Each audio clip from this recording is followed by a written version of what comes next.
Welcome to Hard Script. She said it in the kitchen without looking at me. Calm. Practiced. Like she'd said it before to someone else and liked how it sounded. You only want one thing. The house was quiet when she said it.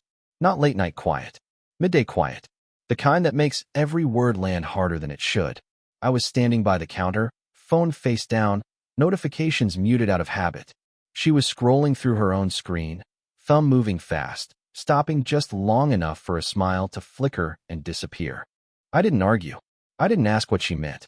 I nodded once, poured myself a glass of water, and left the room. My name is Ethan Cole, 41, senior cybersecurity architect at a fintech company that doesn't advertise and doesn't forgive mistakes. I spend my days reading systems the way other men read faces. Patterns. Latency. What's supposed to be there versus what shouldn't. I don't raise my voice. I don't improvise. I document. My wife, Lauren, lives in a different economy.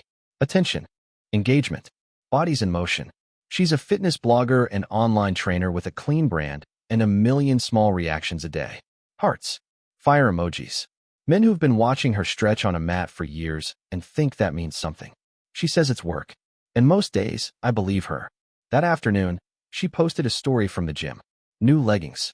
Mirror angle just low enough to look accidental. I didn't watch it. I don't watch most of them anymore. But I saw the notifications stack up on her lock screen when she left her phone on the table to shower. Names I didn't recognize. One I did. Mike R. He'd been there for years. Always first. Always consistent. That night, she went to bed early. I stayed up late, finishing a report I'd already finished once. At 11:47, her phone lit up again. Then again. Midnight came and went. I didn't touch the phone. I didn't need to. At 12:03, my own screen buzzed. A message from her. From the bedroom upstairs. A photo attached. It was a selfie. Soft light. Bare shoulder. Caption like a mistake. Didn't mean to send this. I didn't reply. I locked my phone, shut down my laptop, and slept on the couch. By morning, the message was gone. She acted normal. Coffee. Small talk. A kiss on the cheek that didn't ask for anything. She said I was distant. I gave her nothing. That night, the selfies started coming later. The first thing I changed wasn't my schedule. It was my access. Lauren didn't notice when I stopped charging my phone on the nightstand. She didn't notice when I turned off read receipts or when my location quietly disappeared from her shared apps. She was too busy counting reactions. Too busy living in the glow of people who wanted her without knowing her. The selfies kept coming. Midnight. 1:15. Sometimes 2 in the morning. Always framed like accidents. A mirror. A shadow. A cropped smile. Sometimes she sent them to me first, then deleted them fast enough to feel innocent. Other times she didn't bother. I never responded. At work, I volunteered for a project that required travel. Nothing dramatic. Just enough distance to change the pattern. 2 nights a week at a hotel near the office. Quiet rooms. Predictable systems. No questions asked. Lauren filled the space I left with noise. Her post got sharper. The captions leaned harder. She started tagging locations she never tagged before. Gyms across town. Coffee places she didn't like. Her phone became a living thing. Always face down. Always close. I didn't ask who Mike R. was. I didn't need to. His profile was public. Auto shop owner. Local. Married once. Divorced clean. A man who fixed things with his hands and didn't overthink anything. He'd been watching her stories for 3 years. Liking the same angles. Reacting with the same fire emoji. Consistent. Predictable. Patient. She accused me of pulling away during dinner one night. Said I wasn't present anymore. Said I made her feel invisible. I cleared my plate, rinsed it, and went to bed in the guest room. The next morning, she worked out earlier than usual. Came home flushed. Happy. Her phone buzzed while she was in the shower. I didn't touch it. I didn't have to. The message preview lit the screen. You still coming by after training? I left for work before she finished drying her hair. The shift wasn't dramatic. It was logistical. I stopped initiating anything. Stopped reaching for her in passing. Stopped adjusting my life around her schedule. When she brushed against me in the hallway, I stepped aside like she was a coworker. People noticed before she did. Her sister asked if everything was okay. One of her trainer friends joked that we felt like roommates. Lauren laughed too loud and changed the subject. That night, the selfie came at 12:42. A little closer this time. Less light. No caption. I muted the thread. She knocked on the guest room door at 1 in the morning and stood there waiting. I didn't open it. By morning, She wasn't angry. She was confused. And confusion made her reckless. Lauren started adjusting her routines in small ways. 10 minutes earlier. 20 minutes later. Different shoes by the door. A gym bag that stayed in the car overnight. She narrated none of it. She didn't have to. Her phone did that for her. I watched patterns, not moments. On Wednesdays, she used to train legs in the morning and teach online sessions from the living room by noon. Now Wednesdays stretched longer. The live streams moved to evenings. The camera angle changed. More close-ups. Less full frame. Her followers responded immediately. Engagement spiked. She screenshotted numbers and showed me like they were proof of something. I nodded. Went back to my screen. One afternoon, while I was packing for another overnight stay near the office, she asked if I was avoiding her. The question came soft, almost casual, like she was testing a wire with her foot before stepping. I said I had deadlines. That night, she didn't send a selfie. She sent silence. The next morning, her phone buzzed while we were both in the kitchen. She picked it up too fast, smiled without meaning to, then remembered herself and turned serious again. She left for training without finishing her coffee. I stayed home longer than usual. Logged into the shared network we still hadn't separated. Nothing invasive. Nothing illegal. Just timing. Just data trails people forget exist when they think they're invisible. Her location stopped pinging the gym around 10:30. It went dark for 40 minutes. Then reappeared 3 blocks away. Same spot every time. A low building with wide garage doors and faded signage. Mike R. S. Auto Shop. I closed the dashboard and shut my laptop. That evening, she came home energized. Showered immediately. Changed twice. Chose a shirt she used to save for weekends. She talked more than usual. Too many words. Too many explanations no one had asked for. Said training had gone great. Said her clients were seeing results. Said she felt strong again. I listened. I always listen. That night, she tried to touch me. Not softly. Not accidentally. Direct. Assertive. Like she needed something proven. I stepped back and told her I was tired. She froze. Not angry. Not hurt. Disoriented. The first physical meeting didn't change her behavior the way she thought it would. It made her careless. Confident in the wrong way. Like someone who thinks the lock is broken just because the door opened once. She posted a story from the passenger seat of her car the next day. Sunlight. Wind in her hair. No tag. Mike R. reacted in under 30 seconds. I archived the story without watching it. That night, the selfie returned. Later than before. 1:08. This one wasn't meant for me. She just wanted me to see it. Once it crossed into routine, she stopped hiding it well. Lauren began treating the house like a place she passed through instead of lived in. Shoes kicked off wherever. Gym clothes left in the washer overnight. Meals skipped without comment. She stopped asking what time I'd be home and started assuming I wouldn't be. I adjusted without announcing it. I moved my clothes into the guest room closet. Set up a second charging station there. Changed my morning alarm to vibrate only. Small shifts. Structural ones. She noticed the absence, not the cause. Her audience noticed too. The comments under her posts changed tone. Less admiration. More possession. Men writing like they were already part of her day. She liked those comments faster. Replied with short affirmations that didn't mean anything but felt like everything. Mike R. became less subtle. His reactions turned into messages. Messages into voice notes. Voice notes into gaps in her schedule that didn't exist before. I didn't listen to any of them. The first time she didn't come home after training, she texted at 10:58. Said she was helping a client stretch after a session. Said she lost track of time. I replied with a single word. Okay. She arrived just after midnight. Quiet. Alert. Showered longer than usual. Left her phone in the kitchen like it was too heavy to carry. I slept through it. The next day, she tried to manufacture closeness. Suggested lunch together. Asked if I remembered the place we used to go near the river. Smiled like she was offering a gift. I told her I had meetings. At work, I extended my travel schedule. Not dramatically, just enough that my presence became optional. I stopped syncing calendars. Stopped sharing updates. My life flattened into predictability, and she couldn't read it anymore. That's when the desperation shifted. Her selfies changed tone. Less confidence. More angle. More skin without intention. She sent one at 1:37 in the morning with no caption and waited. I let the screen go dark. The following weekend, she hosted a live workout session from the spare room. Loud music. Laughter. Her voice carrying down the hallway like she wanted it overheard. I left the house and didn't tell her where I was going. When I came back, her car was gone. It returned an hour later. Parked crooked, engine hot. She sat inside for a full minute before coming in. She didn't look at me when she passed. That night, she stood in the doorway of the guest room again. Didn't knock this time. Just waited. I kept typing. She said my name once. Not loud. Not soft. I didn't answer. The next morning, she posted a photo that wasn't meant for engagement. No filters. No brand tags. Just her reflection in a mirror that wasn't ours. Mike R. commented before I finished my coffee. That was when I knew she wasn't chasing desire anymore. She was chasing a reaction, and I wasn't giving her one. The change came quietly, the way real shifts always do. Lauren stopped performing for the audience and started performing for the house. Music louder, movements sharper, doors closed with just enough force to be noticed. She trained harder, longer, like exhaustion could replace absence. I adjusted again. I moved my laptop to the dining room during evenings. Not to work, just to sit there.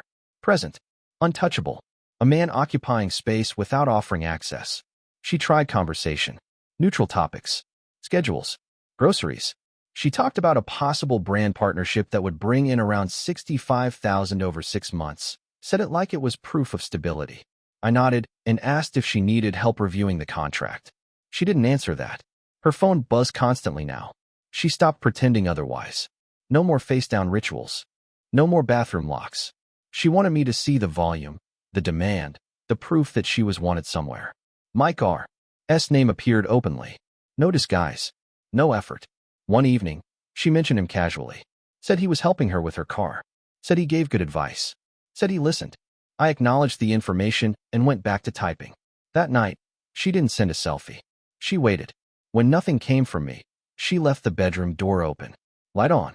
Music low. A controlled invitation. I slept in the guest room anyway. The following morning, she was already gone when I woke up. No note. No message. Just an empty driveway and a half-finished protein shake on the counter. I checked the calendar she thought we still shared. Nothing. I didn't follow her. I didn't need to. She came home early that afternoon, face flushed in a way that wasn't from training. She moved through the house like she was searching for something misplaced. Checked rooms. Checked closets. Checked the guest room door like she expected me not to be there anymore. I was exactly where I'd been all week. She hovered. Wanted confrontation. Wanted release. She didn't get it. That night, she finally said it out loud. Not accusing. Not emotional. Almost curious. She said she didn't understand why I wasn't fighting for us. I shut my laptop and looked at her. Calm. Neutral. I said I was giving her space. She stared at me like she'd never heard the word used that way before. After midnight, the selfie arrived. No filters. No angles. Just her face. Eyes tired. Expression unsure. This one wasn't meant to tempt. It was meant to test. I didn't open it. By morning, it was gone. By afternoon, Mike R.'s car was in our driveway. She didn't hide that either. She just waited to see if I would notice. I noticed everything. I just didn't move. Mike R. stayed for 43 minutes. I know because I finished a full system scan and shut my laptop exactly as his engine started. No revving. No hesitation. He left the way men do when they think they've done what they came to do. Lauren didn't come out to see him off. She stayed in the kitchen, back to the window, hands on the counter like she was steadying herself. When I walked in, she didn't turn around. She waited for something. A question. A sound. A shift. I poured water. Drank it. Rinsed the glass. She finally spoke, voice level, almost careful. She said this wasn't what it looked like. She said he was just a friend. She said I'd checked out long before he ever showed up. I didn't correct her. I said I had an early call and went to bed in the guest room. That night, the selfies stopped completely. So did the silence. She started messaging instead. Not images. Words. Long ones. Explanations that arrived in clusters at 1 in the morning, then disappeared by sunrise. I didn't open them. The notifications stacked, then thinned, then stacked again. At work, I closed a project that freed me for the rest of the quarter. I didn't tell her. I booked my own flights. Set my own calendar. Removed her emergency contact from anything that mattered. Lauren started posting differently. Less confidence. More vulnerability. Quotes about being misunderstood. About women being punished for wanting to feel alive. Her audience ate it up. Mike R. faded from her comments. Not because he left. Because he was already there. She started coming home later again. Not midnight this time. Earlier. 8:30. 9. Like she wanted me awake. Like she wanted overlap. I gave her none. The house adjusted to the new normal faster than she did. Two people sharing space without sharing presence. Passing each other like furniture. One evening, she stood in front of me and asked if I still loved her. I didn't answer immediately. I asked if she needed something. Her face changed. Not hurt. Not angry. Alarmed. That night, she sent the first selfie in days. Midnight sharp. The lighting was harsh. No angles. No performance. Just her face. Close. Unfiltered. Waiting. I let the phone go dark. At 2:16, she sent another message. Just my name. I slept. By morning, she was crying in the shower. Loud enough to be heard. Loud enough to be intentional. I made coffee. Packed my bag. Left for work without saying goodbye. When I came back that evening, she was sitting on the couch, phone in her lap, screen black. Watching the door. Mike R. Didn't come back. She didn't ask me why. She already knew. I was still there. I just wasn't hers anymore. The house learned the new rules before Lauren did. No raised voices. No slammed doors. Just distance measured in steps and seconds. I woke up earlier. Left later. Ate meals she didn't plan for. Occupied space without acknowledging it. Lauren tried to recalibrate. She stopped seeing Mike R. as often. Not because she chose me. Because the dynamic shifted. He wasn't a secret anymore. He wasn't rebellion. He was just a man who showed up when summoned and left when done. That stopped feeling powerful fast. She needed friction. One evening, she cooked dinner. Something complicated. Something we used to make together. She set the table carefully. Candles. Wine she'd been saving. I sat. Ate. Thanked her. Cleared my plate. She waited for something to happen. Nothing did. Her phone buzzed during dessert. She didn't check it right away. Watch me instead. When I stood to rinse my fork, she reached for the phone too quickly. The screen lit up with Mike R.'s name. She didn't hide it. She said she needed honesty now. Said she felt like she was losing me and didn't know why. Said she'd done things she wasn't proud of, but only because she felt unseen. I listened without interrupting. When she finished, she waited. I said I was aware of the situation. That was all. She blinked. Asked what that meant. I said it meant I was making decisions based on reality, not explanations. She slept alone that night. The next morning, she skipped the gym. Stayed home. Watched me get ready like she was memorizing the process. When I picked up my keys, she asked where I was going. I said work. She asked when I'd be back. I said I didn't know. The shift happened after that. Her posts lost confidence. The comments didn't hit the same. She refreshed numbers more often. Reposted stories that used to perform well. The audience responded, but it felt thinner. Less control. Less power. She sent another selfie at midnight. This one carefully framed. Familiar angles. An old version of herself. I muted the thread permanently. The next day, she didn't post at all. Mike R. stopped reacting. Not because he disappeared. Because she stopped answering. She tried proximity instead. Sat near me. Followed me from room to room. Asked neutral questions. Offered help I didn't need. I stayed polite. Distant. Consistent. Her friends noticed. Asked questions. Made jokes that landed wrong. Lauren smiled through them and watched me like she was waiting for a correction. I never corrected anything. That night, she stood in the hallway and said she didn't recognize our marriage anymore. I said neither did I. She didn't cry. She went very still. That's when she understood. She hadn't lost me to another woman. She'd lost the role, and there was no way back into it. After that night, Lauren stopped trying to pull me back and started trying to anchor herself. She cleaned more. Rearranged things that didn't need rearranging. Bought new storage bins. New candles. Changed the scent of the house like that might reset the air between us. She didn't touch my things. Not anymore. She treated my space like it belonged to someone important who might leave at any moment. I stayed predictable. Work. Travel. Quiet evenings. Short answers. No conflict. No reconciliation. Just a steady removal of access. She told her friends we were going through a phase. Said I was under pressure at work. Said marriage wasn't always exciting. I heard her say it on a call while I was in the next room. Her voice sounded practiced. Detached from the truth. Mike R. didn't come back. Not to the house. Not to her comments. Not to her messages, as far as I could tell. Whatever he'd offered her worked only in contrast to me. Without that contrast, he was just a man with a schedule and expectations. She noticed the absence fast. Her phone habits changed again. Less confidence. More checking. She refreshed conversations that didn't refresh back. Reread messages she'd already memorized. Her hand hovered over the camera app at night, then dropped. One evening, she sat across from me and asked if I was planning to leave. I didn't answer directly. I said I was planning my next quarter. That was the moment she understood the scale of the shift. Not emotionally. Strategically. She wasn't being reacted to anymore. She wasn't central to the system. She tried one last time to reclaim ground. A weekend trip suggestion. A memory-laced pitch. A place we used to go before everything became measured. She said it like an offer, but her eyes watched for approval. I declined. Calm. Polite. Final. That night, she didn't send a selfie. She sent a message that arrived at 2 in the morning and stayed there. No image. No framing. Just words that didn't know where to land. I didn't open it. In the morning, she was already awake. Dressed. Alert. Sitting at the table like she'd been there all night. She said she needed to know where she stood. I said she already did. She nodded slowly. Like someone taking inventory after a storm. Not emotional. Not dramatic. Just quiet.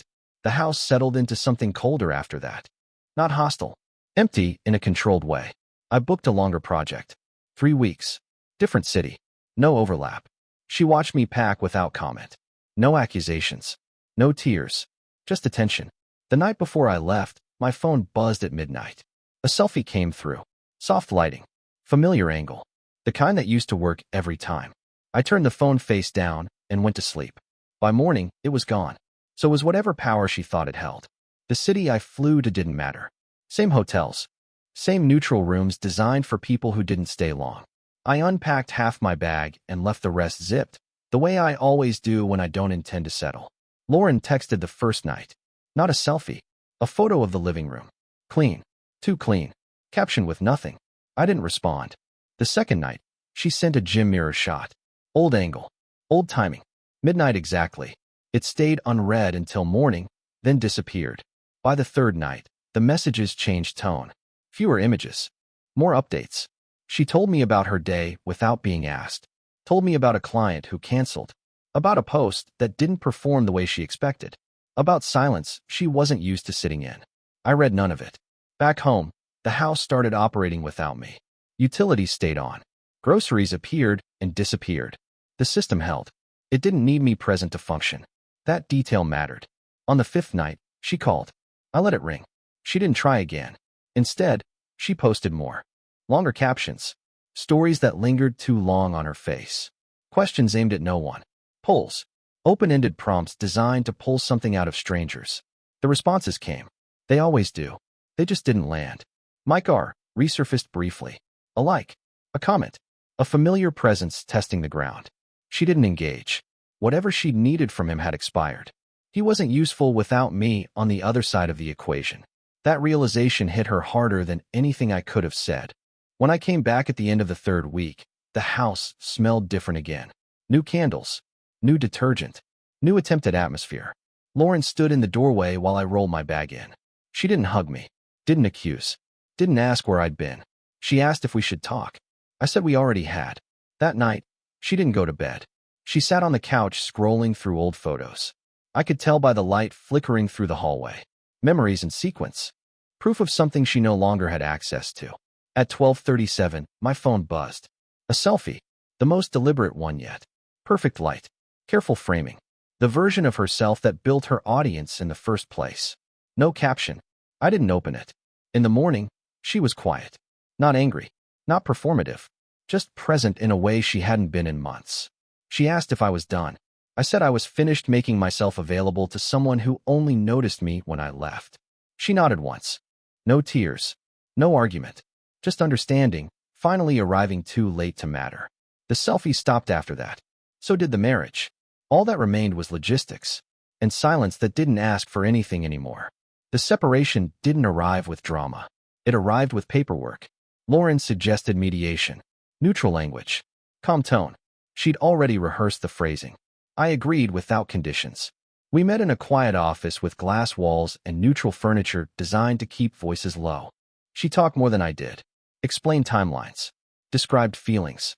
Framed events in a way that made sense to her audience, even without an audience present. I corrected nothing. The mediator asked if reconciliation was on the table. I said no. Lauren didn't react immediately. She nodded once, like she'd been expecting it, but needed to hear it said out loud to make it real. We divided things cleanly. Accounts, property, schedules. There was no fight because there was nothing left to fight over. I'd removed myself long before the documents caught up. She moved out 3 weeks later, packed during the day while I was at work, left the house intact, clean, neutral, the way people leave when they want to be remembered well. She hugged me at the door, brief, careful, like she didn't know which version of me she was allowed to touch anymore. I didn't stop her. After she left, the house stayed quiet. Not empty, quiet. The kind that doesn't echo. I didn't block her online. Didn't mute her. Didn't need to. Her posts drifted across my feed occasionally. Still polished. Still strong. Still reaching. The selfies didn't stop completely. They changed. No longer sent directly. Just posted late. Stories with ambiguous captions. Reflections framed to look accidental. Midnight uploads designed for someone specific. I never reacted. Her engagement dipped slowly. Not enough to panic. Enough to notice. The comments stayed, but the energy thinned. Attention without resistance loses heat fast. Mike R. resurfaced once more. A tag location. A background detail. Proof of something ongoing. It didn't matter. The system had already shifted. 6 months later, I moved. Smaller place. Closer to work. Fewer rooms. Fewer echoes. My life simplified the way stable systems always do. One night, close to midnight, my phone buzzed. A message request. Her name. No image attached. Just words asking how I was doing. I read it. I didn't answer. The silence didn't feel heavy anymore. It felt complete. She once told me I only wanted one thing. What she never understood was that when you accuse someone of being simple long enough, they stop offering complexity. They stop offering access. They stop offering themselves. And when that happens, the attention you chased turns into noise. The power you thought you had turns into waiting. And the man you thought would fight for you learns that walking away without spectacle is the cleanest exit there is. I didn't leave loudly. I stayed quiet. And that's what ended it.